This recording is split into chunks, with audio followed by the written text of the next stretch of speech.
qaybtii saddexaad ee sheekadii nebi yuusuf. qaybtii labaad sidii aynu ku soo marnay, haweenaydii wasiirka ee uu yuusuf gurigeeda joogay waa tii ku waalatay ee isdamacsiisay, waa tii dhab u jeclaatay, waa tii uu yuusufna diiday, ilaahayna ka magan galay, ilaahayna waa kii ka badbaadiyey. dabadeedna waa tii damcday inay khasabto oo ay kufsato, waxa ay doonaysana ay xoog ku hesho. markaana waa tii uu ninkeedii la soo kulmay iyada oo cayrsanaysa. dabadeedna waa tii runtii soo baxday, xaqiina uu ogta ka caddaaday. laakiin ma ay samrin haweenaydii.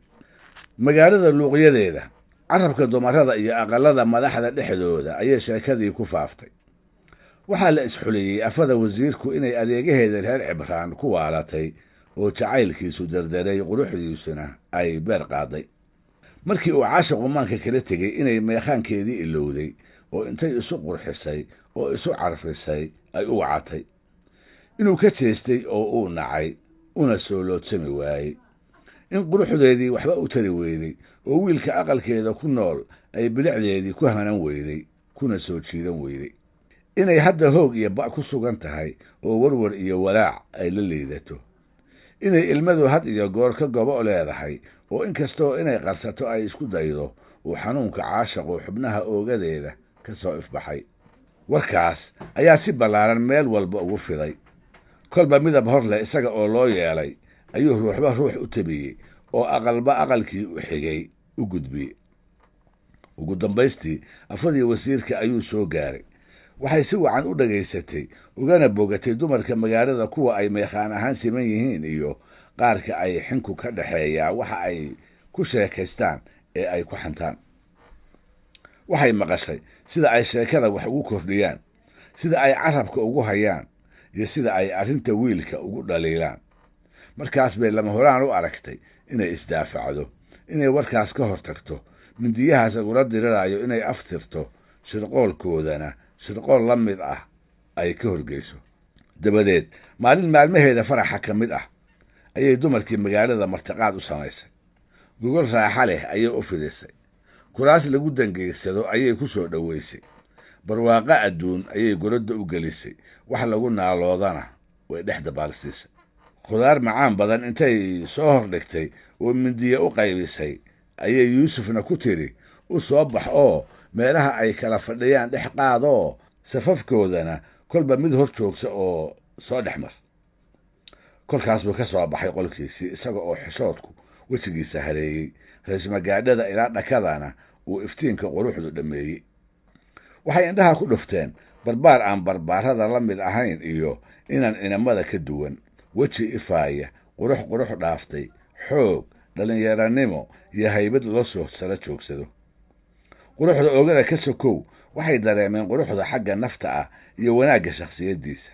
indha daraandar ama kaag way ka jeesan kari waayeen. caqligoodii inta la galay ayay halmaameen wixii ay jarjarayeen. kolkaas bay mindiyihii iyo farihii isu daayeen oo dhiiggii oo ka daadanaya ku baraarugeen. mar qura ayay si wada jira u yidhaahdeen, eebba ceeb la'aan badanaa oo abuur wacanah, kani waa malaa'ig wanaagsane, aadanaba ma aha. markaas bay afadii wasiirku si wacan u sacabtumatay oo intay faraxday haweenkii waxay ku tiri, waa kaas yuusufkii aad igu canaanateen ee aad igu xamateen. waad aragteen waxa idinku dhacay, idinka oo weliba maalin keliya arkay oo si kadis ah oo deg deg ah kula kulmay. sidee baydun aniga igu canaanan kartaan isaga oo aqalkayga ku koray, agagaarkayga ku barbaaray oo indhahayga hortoodana uu ninku noqday. mar walba wuu iga hor muuqdaa, hadduu fadhiyo, hadduu taagan yahay, hadduu soo jeedo, hadduu hurdo, hadduu wax cunaayo, hadduu wax cabbaayo, hadduu dhaqdhaqaaqaayo iyo hadduu xasilloon yahay intaba. habeenkii iyo dharaartiiba aniga iyo isaga oo keliya ayaa wada joogna. waxaan u soo bandhigaa quruxdayda oo waxaan tusaa bilicdayda. markaas buu iga sii jeestaa oo xataa inuu isoo eego ii quuri waayaa, dhabarkana ii duwaa. waxaa sida ugu muuqaalka dheer uga soo ifaaya dabeecadaha malaa'igta, cibaadada eebbana sida ugu wanaagsan ayay uga soo dhalaalaysaa. ayaa boqorkan awoodda leh addoon qabbaan ah ku sheegi kara, ayaase haweenaydan taagta darantu awood leh oo waxanata ku sheegi karaa? maxaa lagu sheegi karaa qoftan wixii ay doonto durbadiiba la yeelo ee aan waxba laga diidi karin, isla markaasna wiil yar oo gurigeeda jooga inta isdamacsiiso uu maya ku odhan karo, dabadeedna ay awooddeeda ku soo layli weydo? idinka qarin maayo dumar yahow inaan anigu isdamacsiiyey oo aan qalbigiisa ku duulay, isna uu i diiday, ina nacay. idinka qarin maayo hadda kadib in aanan diidmadiisa u dulqaadan doonin, jacaylkaygana aanan xakamayn karayn. isaga ayaa qalbigayga hoggaansaday oo maankayga addoonsaday. habeenkaygii ayuu dheereeyey, indhahayga iyo hurdadiina wuu isu diiday. maanta oo aan naftayda awgiis u duleeyey, ceebtaydiina ay meel walba gaadhay, sidii hore ulama dhaqmi doono. wixii aan faro hadduu fartoomi waayo, waxay dhaaray intaasi intaasba iga tahay haadaanta xabsiga inaan ku tuuri doono oo uu mugdigiisa ka dhargi doono, halkaasna ay dhallinyaronimadiisu ku baabi'i doonto. ama waan dullayn doonaa oo intaan garaaco ayaan qaar kala daali doonaa. isaga ayay jirtaa labadaas ciqaabood midda u fudud ee uu dooranayo. dumarkii la casuumay kolkay arkeen quruxda, bilicda iyo gobonnimada yuusuf, kolkay arkeen jacaylka iyo caashaqa daran ee afada wasiirka dalanbaabiga ku riday, markay maqleen goodiga iyo dhaarta ka dhacaysa, intaasba kolkay ogaadeen ayay iyadii la safteen oo u garaabeen. middood baa ku tidhi, inan yahow wanaagsani, maxaa dhaga adayga kuugu wacan ee hadalkaba diidmada kaa baray? maxay laabtaadu ugu jilcila'dahay gabadhaan isu kaa dhiibtay ee qalbigeeda kuu gacan gelisay? indhahaagu maxay qabaan? maxaad la arki la'dahay qoftaan quruxdeeda iyo bilicdeeda lala yaabay ee ruuxii eegaaba uu la amankaagay? sow ma tihid waadba tahaye barbaar buuxsamay oo waxaa rag u baahan yahay isba u baahan. bal maxaa dumarka iyo raaxadooda kaa hor jooga? tii labaad ayaa tidhi, quruxdeeda iyo caashaqeedaba faraha ka qaad. miyaanad arkayn maalkeeda, awooddeeda iyo madaxnimada ay haysato ee looga wada dambeeyo? miyaanad ogeyn haddii aad u dhega fududaato ee aad yeesho waxa ay kaa doonayso, inaad adigu u talin lahayd oo aad hanan lahayd giddi hantida aqalkeeda ceegaagta? tu saddexaad ayaa soo boodday oo tidhi, haddii xataa aanad quruxdeeda iyo xoolaheeda dan ka lahayn, sow ka baqi maysid xabsiga ay kuugu goodiday ee aadan aqoon inta uu kula gaari doono, ama caddibaadda ay kuugu dhaaratay ee aadan marayn karayn goor ay kaa dhammaanayso? waxaa kugu wanaagsan intaad madax adayga iska dayso inaad dabacsanaato oo aad canaadka ka waantoodo. haddii aad taladeeda yeesho, waxaad ku guulaysan doontaa laba waxyaabood oo wan wanaagsan, kuwaas oo ah quruxda iyo hantida. waxaadna ka badbaadaysaa laba xunxun oo ah xabsiga iyo caddibaadda. hadalladaas ayay isu daba dhigeen, iyaga oo filaya inay naftiisa saamayn ku yeeshaan. waxay quudaraynayeen meelaha qalbigiisa uu jacaylku kaga jiro inay ereyadooda ku dhaqaajiyaan oo ku danqiyaan. ha yeeshee yuusuf isagu wuxuu ku maqnaa oo ka fakarayay yabooha iyo goodiga, waxsiinta loogu ballanqaaday iyo hoojinta loogu dhaartay, ilaa uu ka baqay inay wax isaga qasmaan oo uu shayddaanku ka saayid caleeyo. kolkaas buu baryo eebbe u jeestay. ruuxa muuminka ahna waxaa caado u ah inuu eebbe u cararo mar walba oo hami cusubi uu ku soo kordho, ama ay dhibaato la soo gudboonaato, amaba laba talo midda raaciddeedu habboon tahay laga madoobeeyo.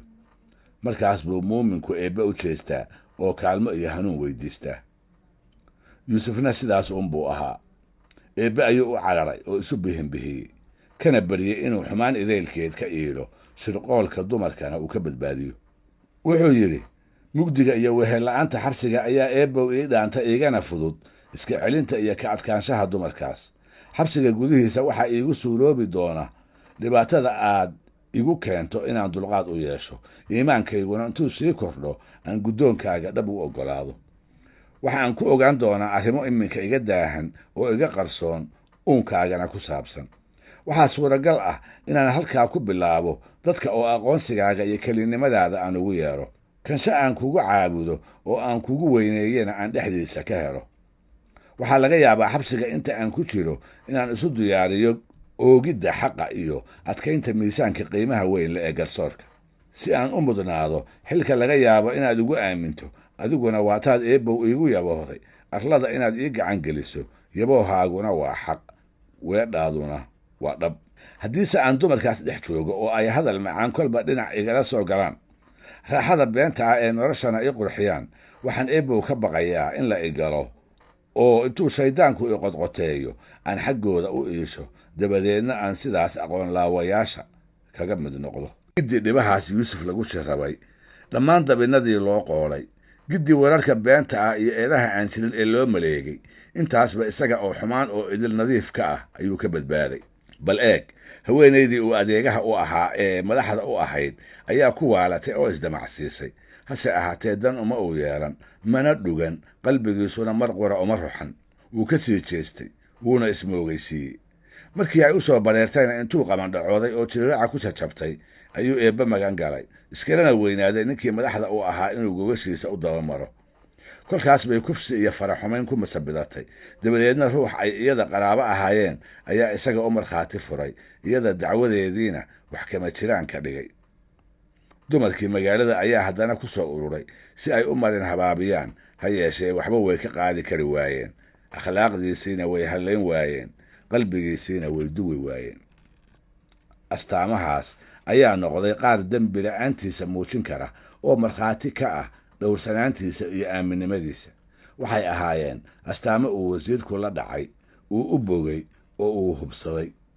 ha yeeshee afadiisa oo dulqaadkii ka idlaaday oo yuusufna ka rajo dhigtay ayaa u tagtay iyada oo ilmo beenah iska tirtiraysa. wuxuu ahaa wasiirku nin aan weligii waxba ka diidin oo sidii awr hayina ay halkay doonto u garqaado. waxay ku tidhi, yuusuf wuu i ceebeeyey, wuu igu been abuurtay oo sharaftayda ayuu dhaawacay. waxaan kaa codsanayaa, kaana doonayaa inaad xabsiga ku tuurto, sidaasna aad sharaftayda ugu aarto, ciilka iyo cadhada aan qabaana ay iga ba'aan. warkeedii intuu u hoggaansamay, amarkeediina hawraarsan yidhi, ayuu yuusuf gudaha xabsiga dhigay. yuusuf oo dembiga loo haysto xalaal ka ah, sidii ay yeydiiba dhiiggiisa xalaasha uga ahayd. naf deggan oo aan calaacal iyo waytoona lahayn ayuu guddoonka eebbe ku oggolaaday. wuxuu kaashaday samir aan kala dhantaalayn iyo kini adayga mu'miniinta iyo nebiyada lagu yaqaan.